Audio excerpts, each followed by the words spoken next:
La semana pasada concluimos la serie Dios y nuestras emociones. Ese fue el último mensaje de la serie. Pero hoy quiero extender un poco cómo esas emociones que nosotros tenemos y que verdaderamente nos conectan con el Señor tienen un efecto o están conectados con nuestra vida futura.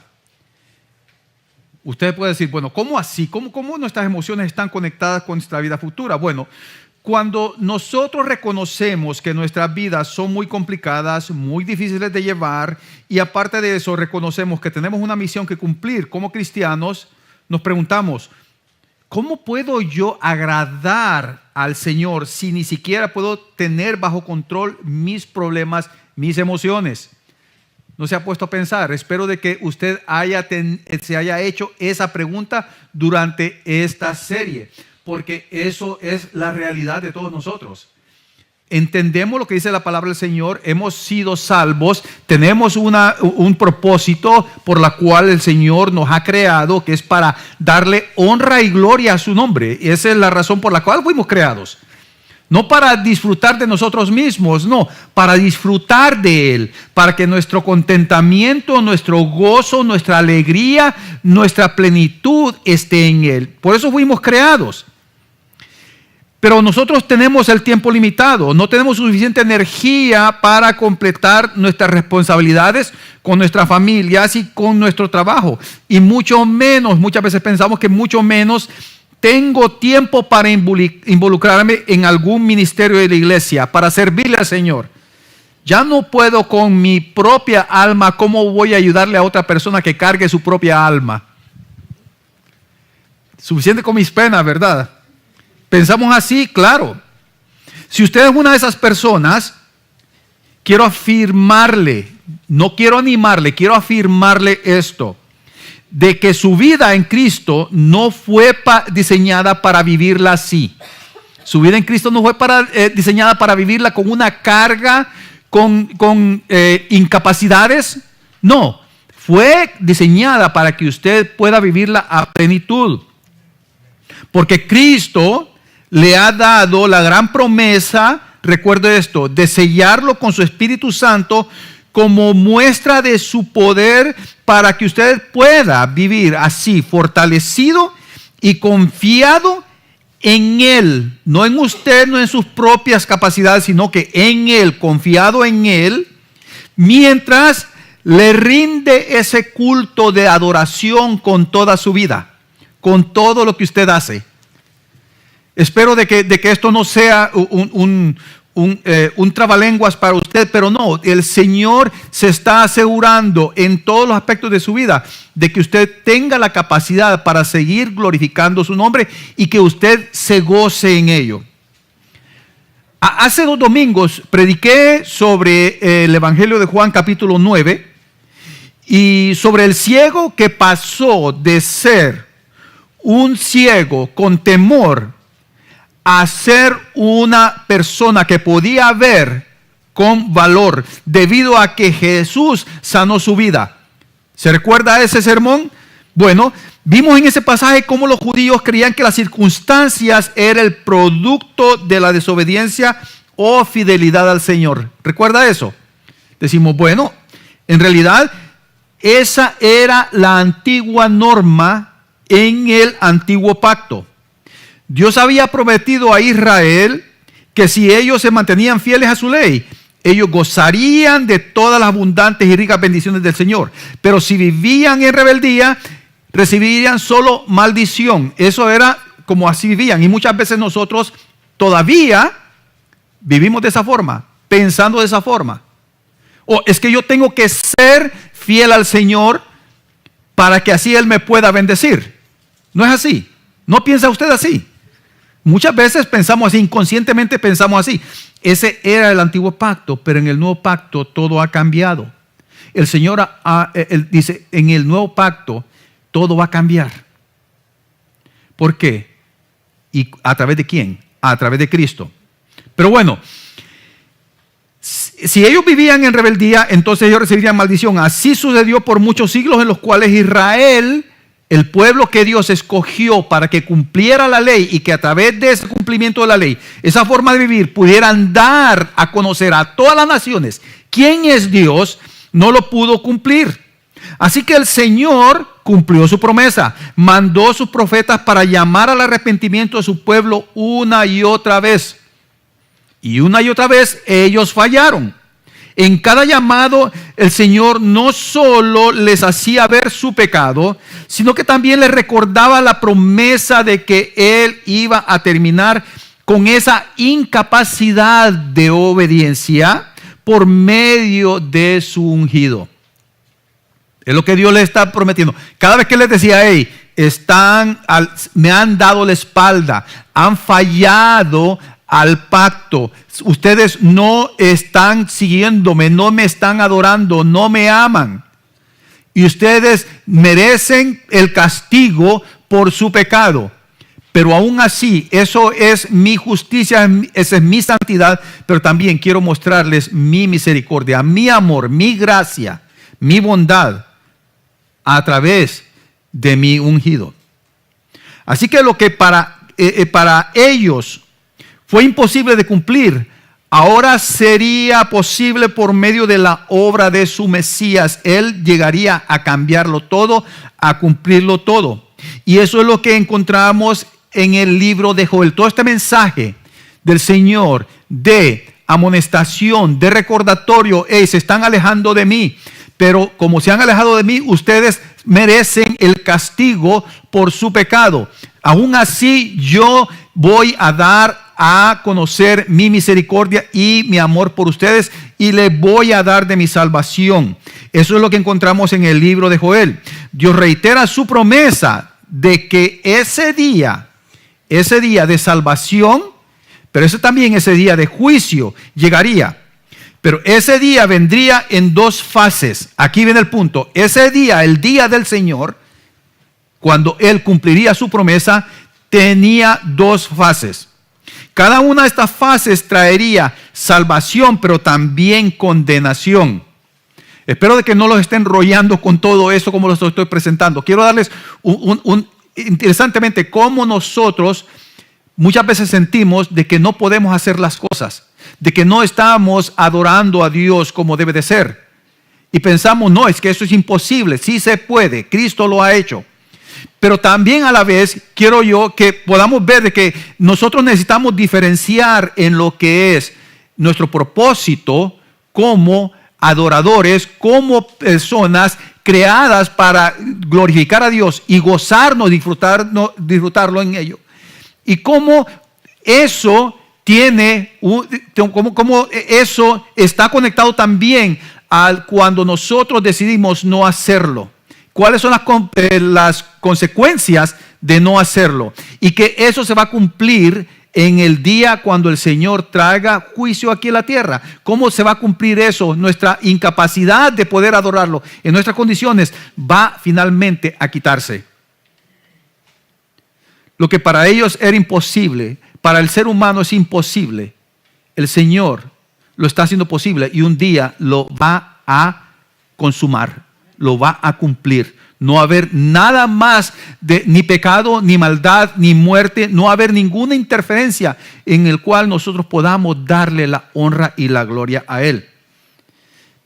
Y como lo dije, puede ser que esto sea confuso, porque al igual que los judíos, muchas personas cuando piensan entonces en el día del Señor, piensan en algo que es simplemente de muerte, de juicio, de ira, de tribulación, piensan eso, lo ven como el fin del mundo, lo ven de forma negativa, con temor, con el deseo de que no llegue. No es así. Cuando uno piensa en el día del Señor, piensa eso. Por el contrario, las personas que vivían antes del nacimiento de Jesús oían hablar sobre el día del Señor y lo esperaban con anticipación. ¿Por qué? Porque era un día de liberación para el pueblo escogido de Dios. El día de liberación finalmente, donde Dios va a poner a todos sus enemigos por estrado de sus pies. ¿Verdad? Era un día de juicio. Pero lo que no entendían en cierto modo es que ese día de juicio incluía a toda persona que está rechaza y rechazará la soberanía de Dios, la voluntad de Dios, al margen de que fueran judíos o no. Esto no era por nacionalidad, sino que por persona, por corazón. Entonces, ellos escuchaban el mensaje y pensaban que ese día del Señor no aplicaba a ellos. Muchos pensaban así. ¿Por qué? Por el hecho de ser pueblo escogido de Dios. Así que, ya que he hablado mucho de todos estos aspectos, quiero que nos enfoquemos en el día del Señor. Ya hablamos entonces de nuestra incapacidad por nosotros mismos, ya hemos hablado de cómo nosotros debemos de adorar al Señor, cómo debe de ser nuestra actitud, con todo gozo, con toda disposición, con agradecimiento, con gratitud, pero que todo eso va a ser perfeccionado cuando el Señor venga. Entonces, quiero comenzar diciendo que el día del Señor es para todo el ser humano, para todo el ser humano. Sí, esto no es de decir, ok, esto va a ser solamente para los malos, o para los que rechazan el Evangelio, o para los que no creen en Cristo. No, es para todo ser humano. Y yo quiero que nos enfoquemos en eso. Quiero que veamos que en ese día, cuándo comenzó y cómo terminará ese día. Quiero que nos enfoquemos en eso, pero no con el propósito de crear miedo, no con el propósito de crear culpa, sino para animarnos a continuar viviendo con esa esperanza, con ese gozo, con ese valor, con esa paz, con ese agradecimiento y con la convicción de que en ese día obtendremos todo lo que el Señor nos ha prometido en su Hijo. Que su mentalidad, que su entendimiento del día del Señor cambie cuando escucha la palabra del Señor. Va a llegar el día del Señor. Y que no sea para el cristiano, no es de miedo.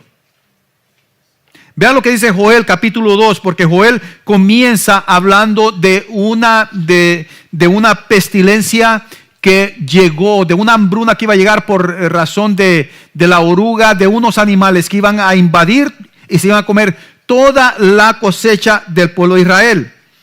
Y en el capítulo 2, vean cómo comienza este capítulo 2. Dice, tocad trompeta en Sión y dad alarma en mi santo monte, tiemblen todos los moradores de la tierra, porque viene el día de Jehová, porque está cercano, día de tinieblas y de oscuridad, día de nube y de sombra, como sobre los montes se extiende el alba. Así vendrá un pueblo grande y fuerte, semejante a él no hubo jamás, ni después de él lo habrá en años de muchas generaciones. Vea, el pueblo está alejado, viene Joel, presenta este mensaje de amonestación para el pueblo, de arrepentimiento. Y este es el mensaje que da al pueblo de Israel. Ahora, nadie sabe con exactitud la fecha en que fue escrito este mensaje. Pero viendo la historia,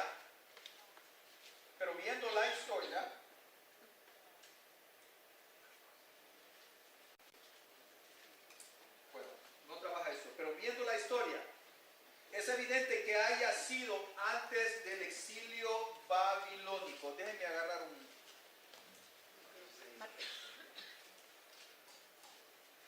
Viendo la historia,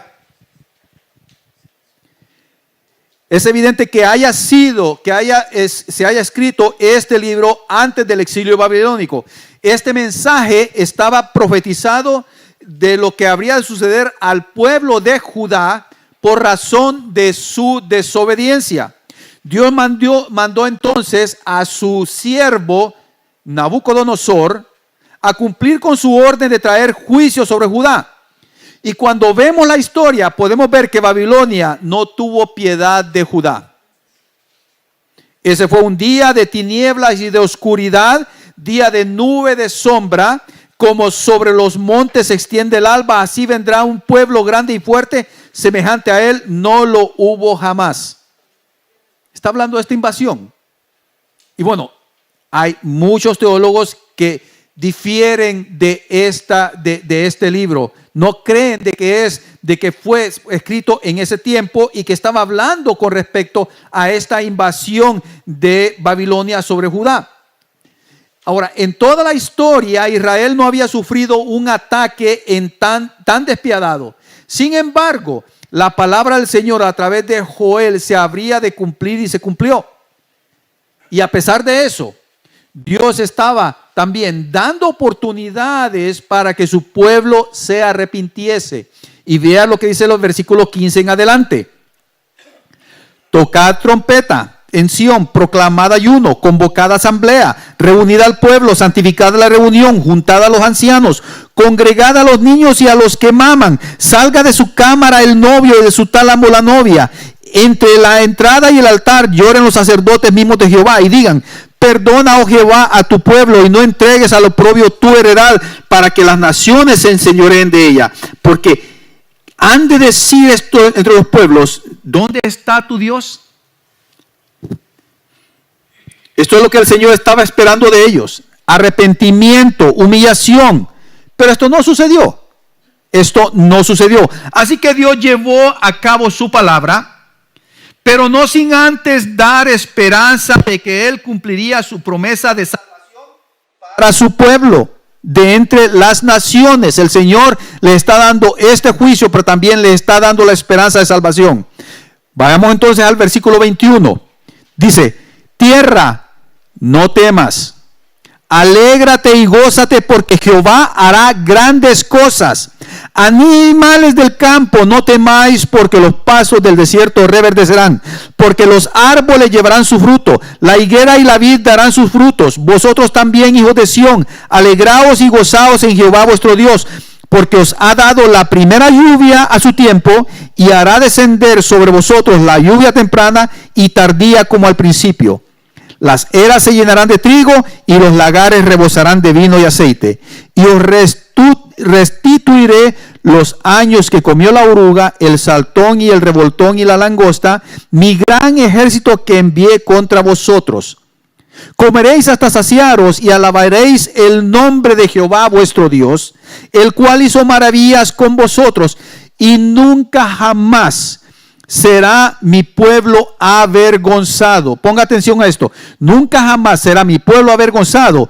Y comeréis y conoceréis que en medio de Israel estoy yo, y que yo soy Jehová vuestro Dios, y no hay otro. Y mi pueblo nunca jamás será avergonzado. Al leer estos versículos, muchos piensan que Joel está apuntando a un reino futuro milenial, a un futuro muy, pero muy lejano. Pero si continuamos leyendo, encontraremos que esto tiene un significado muy diferente. Vea el versículo 28. Y después de esto, dice, después de que haya sucedido todo esto, derramaré mi espíritu sobre toda carne, y profetizarán vuestros hijos y vuestras hijas, vuestros ancianos soñarán sueños, y vuestros jóvenes verán visiones. Y también sobre los siervos y sobre las siervas derramaré mi espíritu en aquellos días. Dice que después de todo esto que va a pasar, después de aquella gran peste destruidora, después de que venga todo ese gran ejército, dice que después el Señor va a restituir, va a dar abundancia, van a comer hasta saciarse y jamás serán avergonzados. Después de eso, dice, después de eso vendrá el derramamiento de ese espíritu. Estas son las palabras claves para entender el significado de esta profecía. Después de esto, ¿después de qué? Es lo que está describiendo Joel. Dice que Joel está describiendo una invasión, un gran ejército. Está llamando al pueblo a arrepentimiento antes de que esto suceda, con la promesa de restitución. Y os restituiré los años que comió la oruga, el saltón, el revoltón, la langosta, mi gran ejército que envié contra vosotros. Todo esto necesitaba suceder antes de la promesa del derramamiento del Espíritu de Dios. Todo eso tenía que suceder. Tenía que pasar la peste destruidora, tenía que pasar la invasión del gran ejército enviado por el Señor y la restitución de todo este juicio. Entonces la pregunta es, ¿a qué se refiere esta restitución? Se refiere al perdón de sus pecados para que puedan gozar de la presencia del Señor en medio de ellos. Así que los versículos del 21 al 25 describen los efectos, vamos a ponerlo en perspectiva ya en nuestro tiempo, describen los efectos que el sacrificio de Jesús traería a este mundo en el día del Señor. Ese es el efecto. O sea que el día del Señor comienza con la obra redentora de Cristo. Ahí comienza el día del Señor. Joel lleva una línea de causa y efecto. Él comienza dando a conocer que Dios tiene preparado un día de juicio.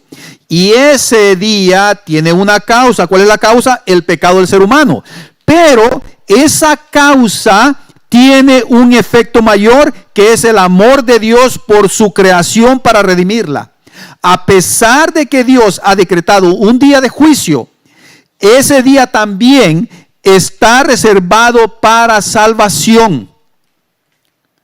Está reservado para salvación. Y ese día comenzó con el sacrificio de Cristo en la cruz. Y aquí tenemos el registro de cómo se lleva a cabo esta profecía de Joel. Vea cómo sucede esto. Si usted, dice el 26, comeréis hasta saciaros y alabaréis el nombre de Jehová vuestro Dios, el cual hizo maravillas con vosotros, y nunca jamás mi pueblo será avergonzado. Ponga bien esto: comeréis hasta saciaros y jamás será mi pueblo avergonzado. Y conoceréis que en medio de Israel estoy yo, y que yo soy Jehová vuestro Dios, y no hay otro. Y mi pueblo nunca jamás será avergonzado. Joel está dando una descripción del efecto que tendría en su pueblo el día del Señor. El pueblo del Señor, recuerde, vivía avergonzado. ¿Por qué? Porque Satanás quiere decir acusador, estaba acusando a cada uno de ellos ante el Señor por su pecado. Continuaba acusándolos ante Dios, pero al llegar el día del Señor, ya jamás volveríamos a ser avergonzados. Nunca más Jesús habría de pagar por nuestra culpa con su sangre. Si es que ya usted ante el Señor ya no ve su pecado. Si usted se ha rendido a Cristo, si usted le ha pedido al Señor Jesucristo que sea su Señor, ya usted, ese sacrificio que Jesús hizo en la cruz, se aplica a usted. Ya usted no tiene culpa ante Dios. Ya usted no es avergonzado ante Dios. Porque Dios ve el sacrificio de su Hijo. Eso es lo que ve el Señor. No lo ve a usted, no lo puede ver a usted. Ve a su Hijo. Y como usted está en su Hijo, ya usted no es avergonzado. Además de esto, dice aquí que Él estaría permanentemente entre nosotros. ¿Y cuándo sucedió? En el día de Pentecostés. Allí es donde Dios cumplió su promesa dada por medio de Joel. ¿Y cómo sabemos esto? Vamos a Hechos capítulo 2. Hechos capítulo 2. Esto es lo que sucede. Están reunidos todo Israel, están en Jerusalén alabando en el día de Pentecostés. ¿Y qué sucede? Desciende el Espíritu Santo en todas las personas que estaban en ese lugar, como que si fueran lenguas de fuego. Y todos comienzan a hablar en idiomas. Y lo interesante es de que unas personas escuchaban hablar a alguien que no hablaba griego, y lo escuchaban hablar en griego, y tal vez esa persona jamás había hablado griego. Y lo mismo hebreo, y todo eso, está sucediendo todo eso. Y todas las personas están maravilladas. Pero vean lo que dice Pedro después que se levanta y comienza a decir: mas esto es lo dicho por el profeta Joel, y en los postreros días, dice Dios, derramaré de mi espíritu sobre toda carne, y vuestros hijos y vuestras hijas profetizarán, vuestros jóvenes verán visiones y vuestros ancianos soñarán sueños. Interesante, ¿cuándo se cumplió esa promesa? Ya se cumplió. Ponga atención a lo que voy a exponer. Joel describe que habría de llegar un día en que Dios restituiría a su pueblo. Ellos comerían y serían saciados. Jamás serán avergonzados y conocerán que el mismo Dios estaría en medio de ellos. ¿Qué dice Efesios 1:13? Que cuando usted escucha el evangelio y cree ese evangelio, ¿qué pasa con usted? Es sellado con el Espíritu Santo. ¿De quién? De Dios. El Espíritu Santo de Dios viene a morar en usted. Ahora, cuando pensamos en todo eso, ¿cómo se llevó? ¿A través de quién? ¿Cómo? ¿Y quién hizo? ¿Cuándo llevó a cabo esta profecía? Es Cristo mismo, es Jesús mismo. Y si vemos en el Evangelio de Juan, capítulo 6, versículo 35, vamos a entender esto. ¿Qué dice Jesús en Juan 6:35? Yo soy el pan de vida. El que a mí viene nunca tendrá hambre. Y el que en mí cree no tendrá sed jamás. ¿Qué dice Joel en el capítulo 2? Que comeremos y seremos ¿qué? Saciados. ¿Qué es decir saciado? Que no vamos a tener más hambre. Que no vamos a tener más hambre. Ahora, ¿qué dice Romanos 9:33? Romanos 9:33. ¿Qué es lo que dice Pablo con respecto a nuestra salvación? Como está escrito, he aquí pongo en Sión piedra de tropiezo y roca de caída, y el que creyere en él. ¿Quién es él? Cristo. ¿No será qué? Avergonzado. ¿Qué dice Joel? Y mi pueblo jamás será avergonzado. El día del Señor comenzó con Cristo, con la obra de Cristo. Él cumplió las palabras de Joel. Él es quien asegura nuestra salvación. Él es el cumplimiento de la ley para que Satanás no nos pueda acusar ni avergonzar ante Dios nunca más. Porque Cristo pagó de una vez y por siempre en la cruz nuestra deuda. Él quitó nuestra vergüenza. Y esa es la primera parte del día del Señor. Esa es la primera parte del día del Señor. Día de retribución, de salvación para su pueblo. Y como dice Pedro en ese 2:39, vea esto. Vea esto. Hechos 2:39 dice, porque para vosotros es la promesa. ¿Para quién está hablando? Para gente de toda nación que estaba reunida en Jerusalén. Dice, y para vuestros hijos. Y aquí viene lo interesante. Y para todos los que están, ¿qué? Lejos. Para cuantos el Señor nuestro Dios que llamare. ¿Era solamente para los israelitas étnicos? No, para todos. Esa profecía no es solamente para ellos. Es para el Israel que está fundado por Cristo, porque Cristo fue el que vino a tomar el lugar del pueblo de Israel, el pueblo que nunca pudo llevar a cabo la misión que Dios le dio. Cristo la cumplió. Por eso él dice que yo he venido a cumplir ¿qué? La ley.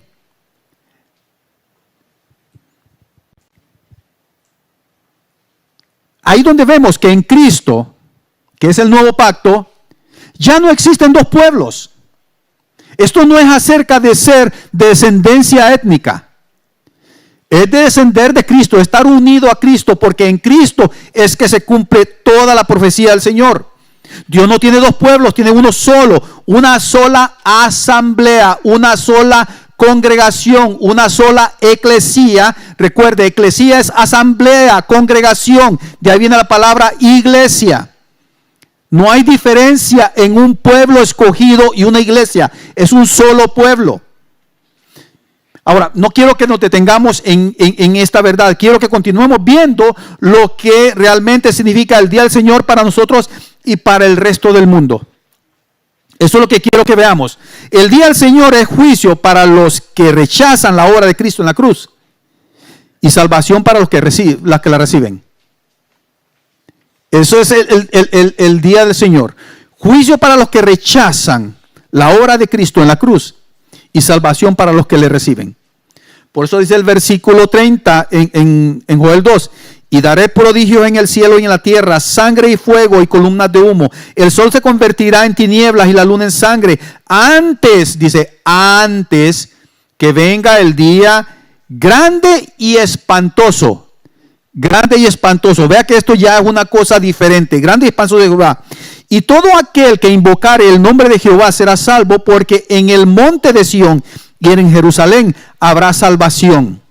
Como ha dicho Jehová, y entre el remanente al cual él habrá llamado. Remanente, recuerde esto. El panorama se va aclarando en medida que vamos viendo el pasaje. La salvación viene, pero no es una salvación que viene de una forma fácil. No es simplemente algo que simplemente sucede así por así. Ah, qué bueno, el Señor fácilmente se subió a la cruz y dio su vida. Eso no fue así. Esa salvación no fue así. Esa salvación vino acompañada con sangre, con fuego, con columnas de humo. O sea que esta salvación no es de gratis. Esta salvación tendría un precio muy alto. Habría señales que indicaban una batalla que nadie más podía librar sino Jesús mismo. Fue una batalla. ¿Qué fue lo que estaba sudando el Señor en el huerto de Getsemaní cuando estaba orando? Sangre.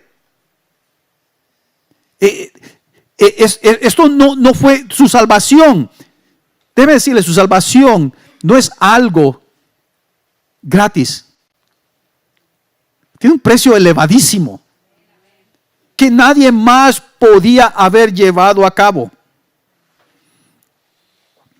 Y ya librada esa batalla, la salvación ahora sí está disponible para todo aquel que invoque el nombre del Señor. Y todos los que tenemos esa seguridad, los que llamamos al Señor Jesús, nuestro Señor, nuestra salvación, nuestro Salvador, sabemos que hemos clamado. Invocar es clamar a su nombre. Es pedir por salvación. ¿Y dónde sucedió todo esto? ¿En qué ciudad? En Jerusalén, en el monte de Sión. Es ahí donde el Señor selló nuestra salvación. Y esa salvación habrá de alcanzar a todos aquellos que invoquen su nombre.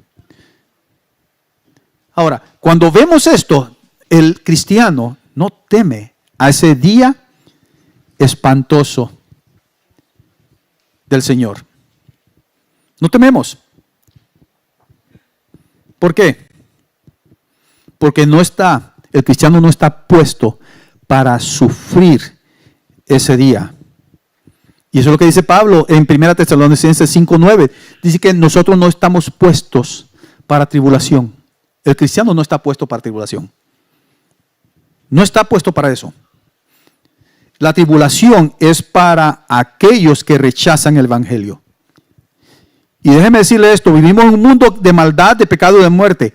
Pero la muerte no tiene el efecto destructor en el cristiano como lo tiene el que está apartado de Cristo. Y no estoy hablando yo aquí de superioridad, sino que de misericordia, de gracia, de gratitud.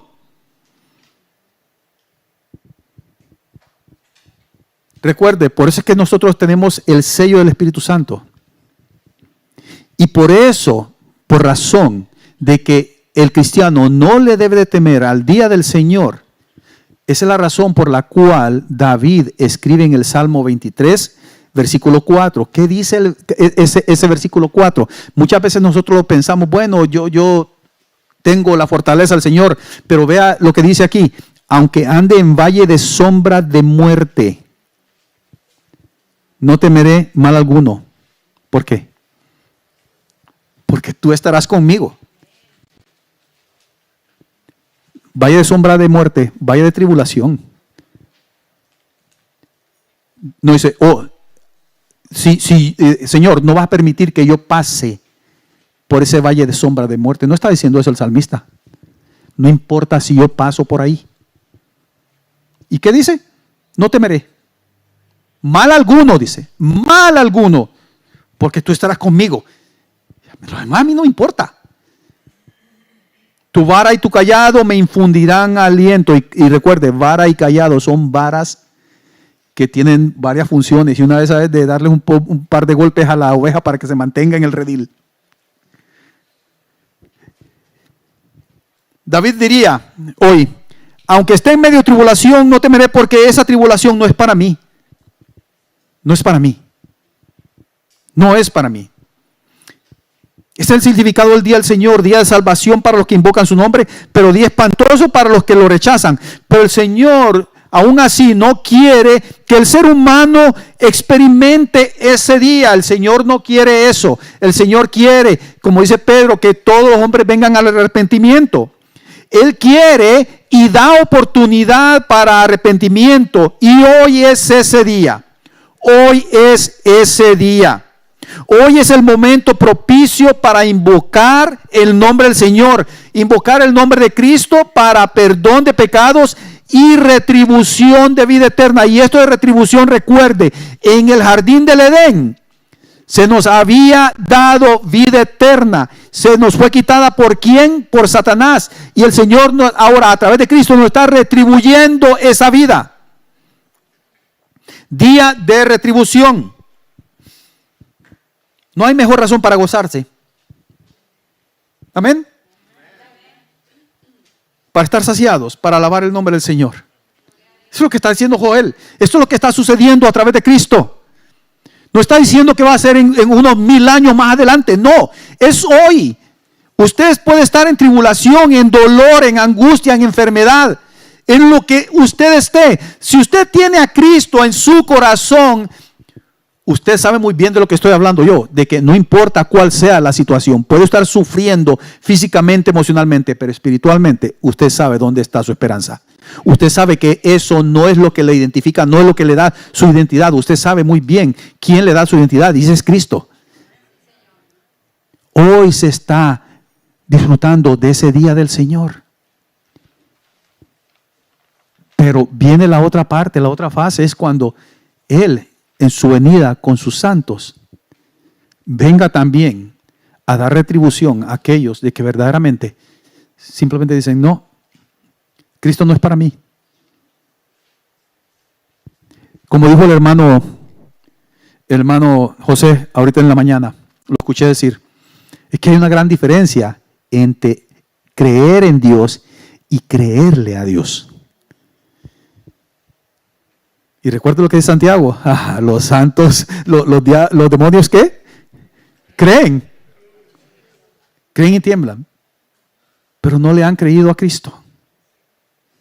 Ahora, si usted ha recibido a Cristo como su Salvador y Señor, Joel le llama, le recuerda que usted ha de alabar a Dios por gratitud, por amor, por la seguridad de que ahora usted, eventualmente vamos a morir físicamente, pero que nuestra esperanza está asegurada de que así como Cristo resucitó, nosotros también.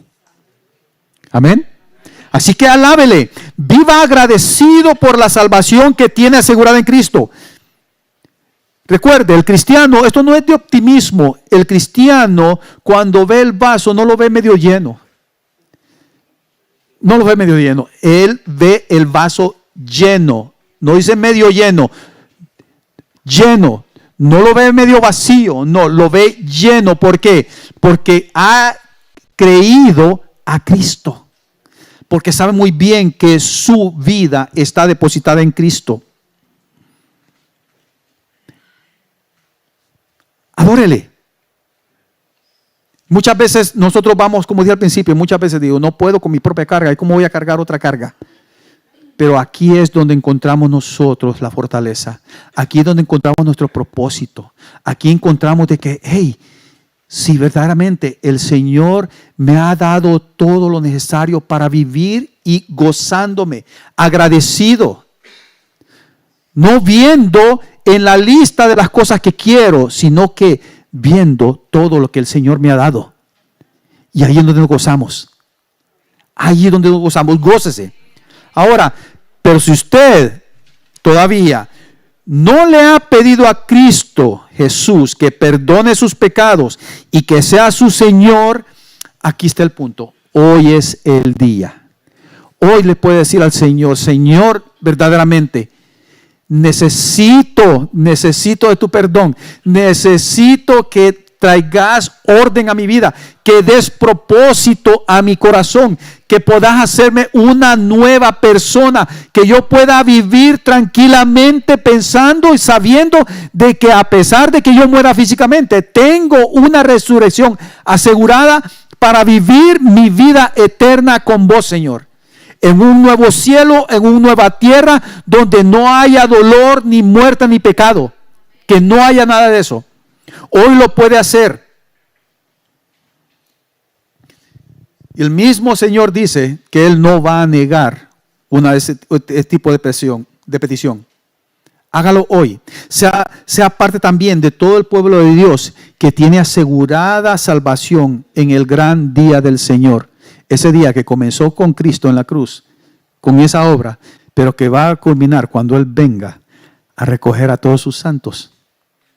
Cuando haga separación de las ovejitas por este lado y por los cabritos por otro lado.